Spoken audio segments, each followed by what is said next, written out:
साल था 1983। एक ऐसा साल जब इतिहास और रहस्य एक दूसरे से टकराने वाले थे। गुजरात के डबारी गांव के पास अरब सागर की गहराइयों में कुछ ऐसा छिपा था जिसे जानने के लिए वैज्ञानिकों की एक टुकड़ी समुद्र की 130 फीट गहराई में उतरी। जैसे जैसे वो गहराई में जाते गए, समुद्र का सन्नाटा उनके दिलों की धड़कन बढ़ा रहा था। और फिर वो दृश्य सामने आया जिसने उनकी सांसें थाम दी।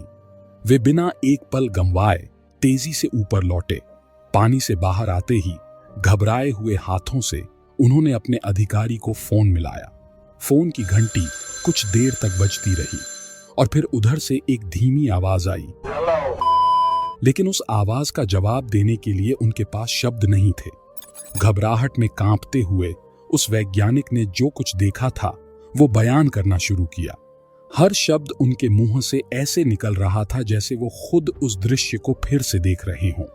वो अधिकारी जो पहले आराम से सुन रहे थे, जैसे ही उन्होंने ये वाकया सुना, उनके हाथ से फोन छूट गया। आखिर उन्होंने समुद्र के नीचे ऐसा क्या देखा जिसने उनकी रगों में बर्फ जैसी ठंड दौड़ा दी और अधिकारी को भी मूक कर दिया। उस रहस्य को जानने के लिए हमारे साथ आइए उस गहराई में, अरब सागर की गहराई में, जहां आज भी लहरों का शोर है, लेकिन उनके भीतर एक भयानक सन्नाटा पसरा हुआ है। उस सन्नाटे में दफन हैं अनगिनत रहस्य, जिनकी गहराइयों तक पहुंचना किसी चुनौती से कम नहीं। कुछ साल पहले इन गहराइयों में एक ऐसा रहस्य उजागर हुआ जिसने सबको स्तब्ध कर दिया।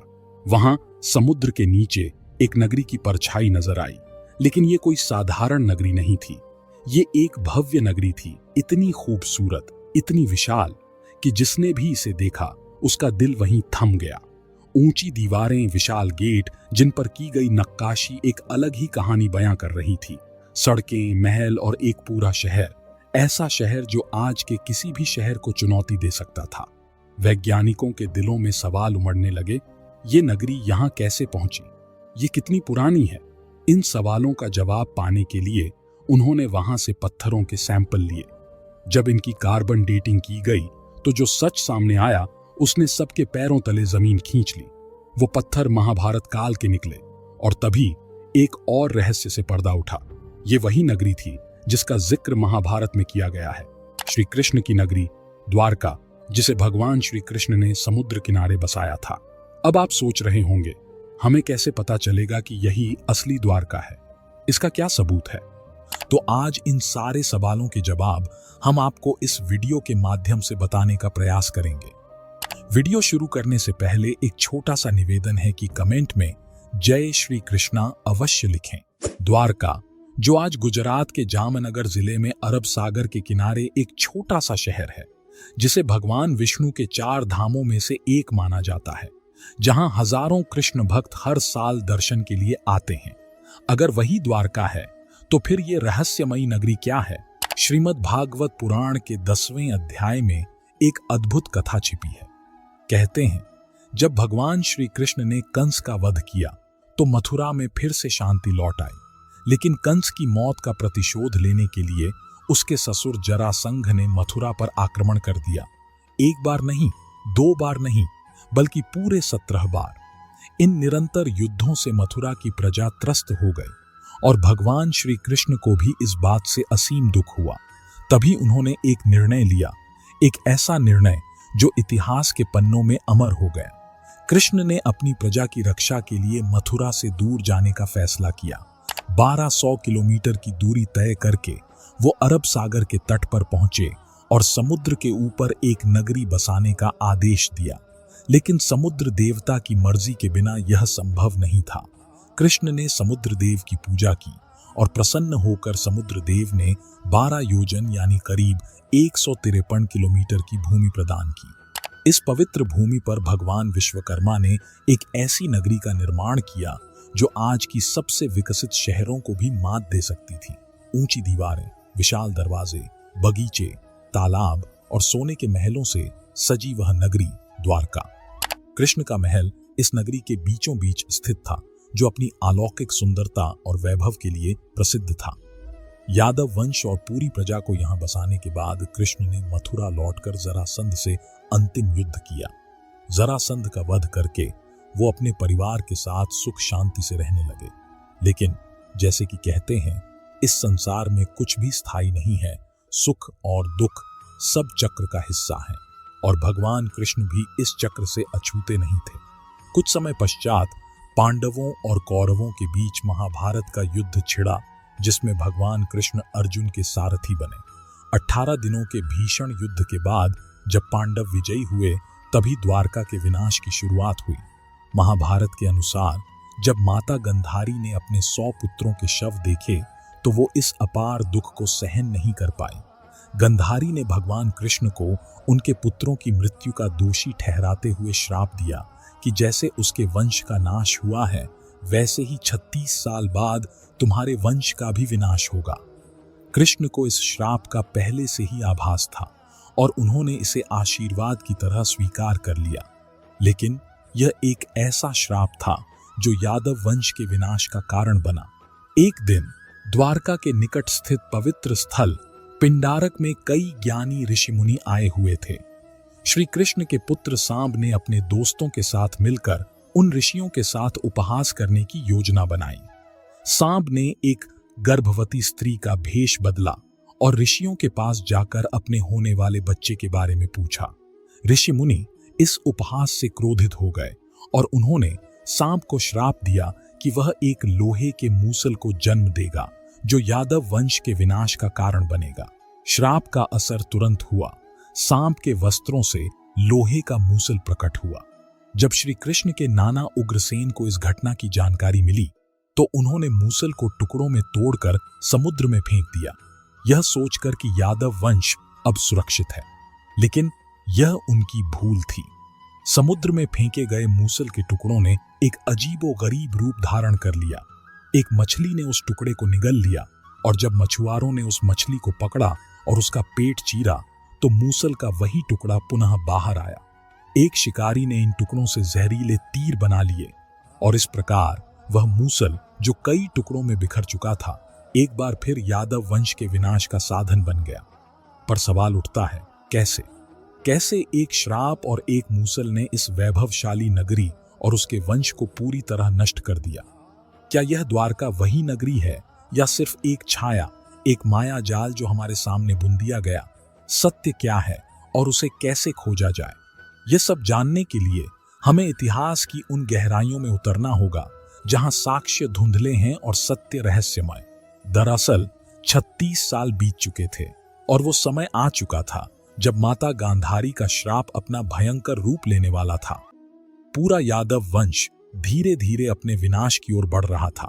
नशे और अहंकार में डूबे हुए उन्होंने खुद ही अपने ही भाइयों के खून से अपने हाथ रंगने शुरू कर दिए। जैसे जैसे उनका संघर्ष गहराता गया, अंदर ही अंदर एक ऐसा युद्ध छिड़ गया जिसने यादव वंश को जड़ से मिटा दिया। भाई भाई का दुश्मन बन चुका था और इस आपसी विद्वेष ने पूरे राजवंश का अंत कर दिया। जब बलराम जी ने इस विनाशकारी मंजर को देखा तो उन्होंने धरती का त्याग कर दिया। वहीं श्री कृष्ण ने इस अराजकता से दूर जाने का निर्णय लिया। वो जंगलों की ओर निकल पड़े, अपने दिल में भारी बोझ लिए हुए। कुछ दूर चलने के बाद वो एक पीपल के पेड़ के नीचे जा लेटे। तभी एक शिकारी की नजर उन पर पड़ी। उसने उन्हें हिरण समझकर तीर चला दिया, लेकिन ये कोई साधारण तीर नहीं था। यह वही तीर था जो उस लोहे के मूसल से बना था जो कभी यादवों की मौत का कारण बना था। शिकारी के तीर ने श्री कृष्ण को घायल कर दिया। वो जहरीला तीर उनके शरीर में धंसते ही मानो समूचा युग एक पल में समाप्त हो गया।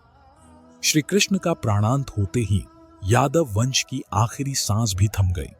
जब अर्जुन को इस भयावह घटना का पता चला तो वो बिना देर किए द्वारका की ओर दौड़ पड़े। लेकिन जब वो वहां पहुंचे तब तक बहुत देर हो चुकी थी। पूरी द्वारका आग की लपटों में घिरी हुई थी और उसका हर हिस्सा राख में तब्दील हो रहा था। अर्जुन ने जैसे तैसे खुद को संभाला और जलती हुई नगरी से बचे खुचे लोगों को बाहर निकाल लिया। और फिर जैसे ही द्वारका खाली हुई, वो नगरी हमेशा के लिए समुद्र में समा गई। अब द्वारका को लेकर आपके मन में जो भी भ्रम है, उसे दूर करने का समय आ गया है। दरअसल आज की द्वारका दो हिस्सों में बटी हुई है। एक है द्वारका और दूसरी है बेट द्वारका। द्वारका एक छोटा सा शहर है जो समुद्र के किनारे बसा हुआ है, जबकि बेट द्वारका अरब सागर के बीच स्थित एक द्वीप है। कई सालों तक बेट द्वारका को मात्र एक मिथक माना जाता रहा, एक पौराणिक कथा जो सच्चाई से बहुत दूर थी। इसकी वजह यह थी कि हमारे पास ऐसा कोई ठोस प्रमाण नहीं था जो पौराणिक कथाओं में वर्णित इस रहस्यमय नगरी को वास्तविक साबित कर सके। फिर साल 1930 में अरब सागर में एक खोज की गई जिसने इतिहास की धारा को बदल दिया।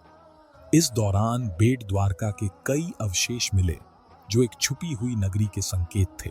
इसके बाद साल 1963 में इस द्वीप पर खुदाई की गई और वहां से कई प्राचीन मूर्तियां और बर्तन निकले।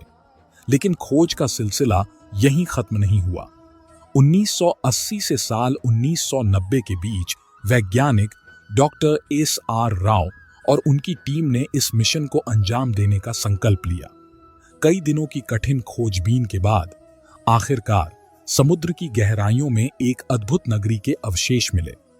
लेकिन अब भी सबसे बड़ा सवाल वही था, क्या सच में ये अवशेष श्री कृष्ण की नगरी द्वारका के ही थे? इसका रहस्य जानने के लिए वैज्ञानिकों ने उन पत्थरों की कार्बन डेटिंग की। कार्बन डेटिंग के जरिए करीब 50,000 साल पुराने किसी भी अवशेष के समय का अंदाजा लगाया जा सकता है। जब डॉक्टर नरहरि आचार्य ने महाभारत में वर्णित ग्रहों की स्थिति का अध्ययन किया तो उनके होश उड़ गए। उन्होंने गणना की कि महाभारत का युद्ध 3120 ईसा पूर्व में हुआ था। यही वो समय था जब द्वारका का निर्माण हुआ था। लेकिन जब पत्थरों की कार्बन डेटिंग की गई तो सामने आया कि ये पत्थर भी उसी युग के हैं। लेकिन यहाँ एक सवाल खड़ा होता है, क्या सिर्फ पत्थरों की उम्र जानकर हम ये दावा कर सकते हैं कि ये द्वारका के ही अवशेष हैं? इस सवाल का जवाब ढूंढने के लिए वैज्ञानिकों ने समुद्र की गहराइयों में छलांग लगा दी। अरब सागर की गहराइयों में दबी इस नगरी का मापन शुरू किया गया और जब नगरी का मापन सामने आया तो एक खौफनाक सिहरन सी दौड़ गई। इस नगरी का विस्तार 12 योजन यानी 153 किलोमीटर का था। भागवत पुराण के अनुसार यही वो जमीन थी जिसे समुद्र देव ने श्री कृष्ण को द्वारका बसाने के लिए दी थी। क्या ये सब महज एक संयोग था या वाकई समुद्र की गहराइयों में आज भी श्री कृष्ण की नगरी द्वारका छुपी हुई है? ये सोचकर रूह कांप जाती है कि उस समय के लोग कैसे रहे होंगे, क्या सोचते होंगे। और आज भी समुद्र के नीचे खुदाई जारी है, जैसे कि वो प्राचीन नगरी हमें अपनी कहानी सुनाने को बेकरार हो। तो ये थी वो अद्भुत कहानी श्री कृष्ण की नगरी द्वारका की। उम्मीद है कि इस रहस्य से भरी कथा ने आपके मन को झकझोर दिया होगा। आज के वीडियो में बस इतना ही। आपको हमारी ये वीडियो कैसी लगी? अपने विचार हमें कमेंट में जरूर बताएं। वीडियो पसंद आई हो तो लाइक और शेयर करें और कमेंट में जय श्री कृष्णा अवश्य लिखें। और ऐसी ही ज्ञानवर्धक वीडियो देखने के लिए हमारे चैनल रोज का ज्ञान को सब्सक्राइब अवश्य करें। अभी के लिए सभी को हर हर महादेव।